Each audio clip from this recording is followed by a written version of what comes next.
I think whether you have been gaming for many years or just a few years, or maybe even just here and there, or a lot, you have probably noticed the landscape within the big AAA industry. We aren't seeing as many good to great games that we used to have. There are some for sure, titles from the space that I have really enjoyed myself, like say Space Marine 2 or with last year's RoboCop Rogue City, but I even find myself noticing how I am either not interested in stuff I would have been a generation ago, or just annoyed and frustrated with the big companies and what they're providing to us. I used to be really interested in Sony exclusives, what big thing they were going to be coming out with. With recent-ish games, I love The Last of Us 1. You know, the only one. They never actually made a sequel for that game. Or the Uncharted series, please don't ever ruin this. Or some of the Housemarque games and their smaller titles. But now I'm not really interested in Sony's recent efforts. Those prior games, yes. New stuff, not so much. They really are trying to make Horizon a bigger thing than it is, and I prefer older God of War to the new stuff and so on. So what do you do when you're in a situation like this? You want to play a game, but you aren't interested in what is being provided in this space. Well, you have a couple of options, one being indies. There's so much good stuff there. But for the purposes of this video, and to present another example or an alternative, sometimes looking back is a great way to find your entertainment. We have a lot of choice in what we can play, and when a remaster for a beloved underrated game comes out, that can be the very answer and thing we need. And for better or for worse, as far as the industry is concerned, The Thing Remaster can be, and honestly is, much better than many of the games that have come out this year.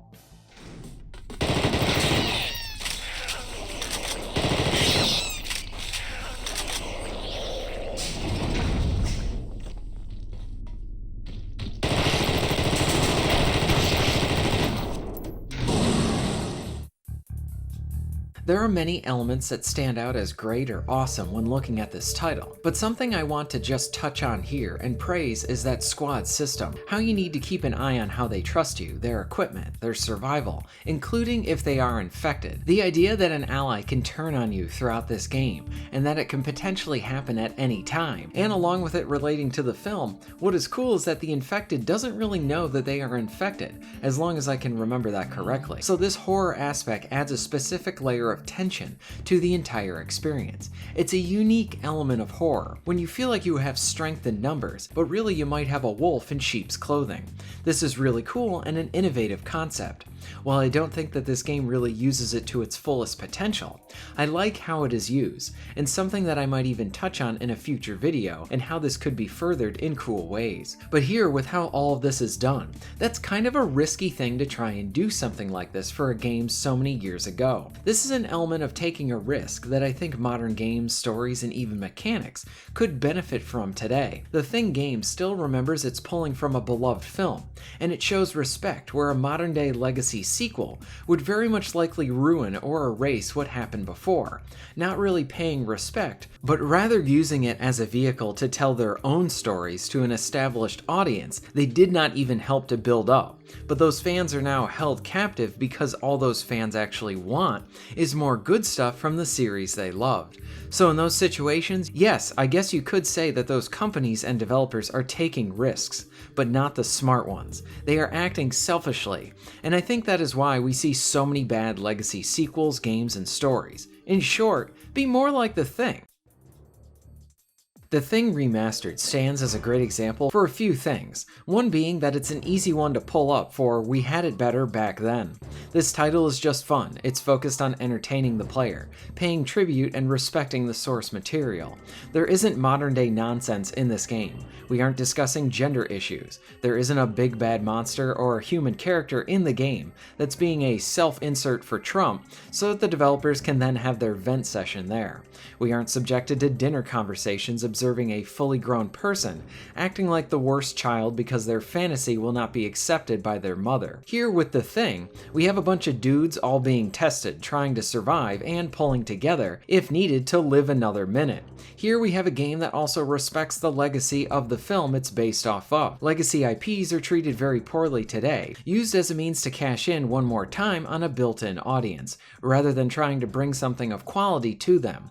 While The Thing, the original game, came out years years ago. I think it stands as an example where others today should look to for inspiration on how to do it right.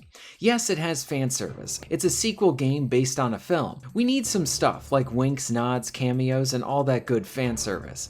But the game needs to stand on its own, and that it does very well indeed, even if you hadn't watched The Thing. And if you haven't, please do. It's John Carpenter. You're going to have a great time with it. So even if you are a newcomer to the world of The Thing, as an action horror title, it's great. The Thing Remastered also stands as a shining example on how to do a remastered right, and then step it up a bit. Bring back a lesser known game, one that has become a bit more obscure as time has gone on, and now it's more accessible than it's ever been. From what I can tell, providing changes that were in line with the original game, while also bettering it, and in the best cases with those visuals, providing a cleaner and better upgrade to pull you into the world even more. Sure, you can have a simple port of an older game, maybe clean up the resolution and frame rate, give us the same game.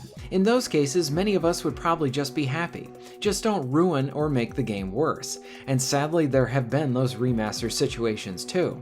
But in the case of the Thing Remaster, and the work that Night Dive put into this, it felt like a situation where fans of this game were able to get their hands on this license and the game itself, but also the behind the scenes of it, and were given the opportunity to then tweak and then fix areas of the original title. It's like this marriage of a passionate fan who played the original, loves it, and now brings it out today, and they have the talent and skill to be able to provide the world with a version of the game that represents very much what they loved about it years ago. This is the type of quality I think we should be asking for and demanding from our remasters, because I would argue we all want good games, whether new or oldies coming back. And if those oldies are coming back, wouldn't it be great to have the version there accessible to everybody, be the best version of them? Well, that's what you have here, and The Thing Remastered deserves the praise, along with the team behind it, and the original team that made it too. I go back to what I said at the start, with how The Thing Remastered is probably better than most of the games coming out this year.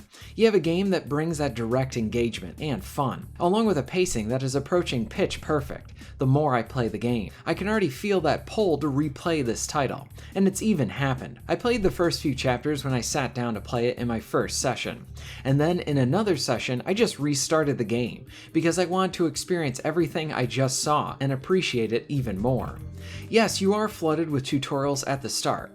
They are down and dirty, and they can feel a bit much for the first time going through it, but that excellent slower build up to the action, because once you get to the shooting, the game really just starts throwing a bunch of enemies at you, and then you get a nice drip feed of fun toys to use against them. You are always engaged, the game is full of tension, the isolation and atmosphere from the movie is well represented and realized here. There's so much to praise, and most of all, it's a really great piece of entertainment. The more I play this, the higher this game is ranking for me. It's like finding new reasons to love it each time I sit down with it.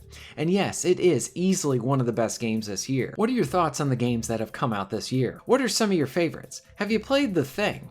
Let me know in the comments down below. If you're interested in supporting the channel, please check out my Patreon page. For just $1 a month, you can help to keep this channel going strong, and this allows me to be able to do more for my awesome audience. Please check out the links in the description and pinned comment for ways to support the channel. And most of all, thank you very much for watching.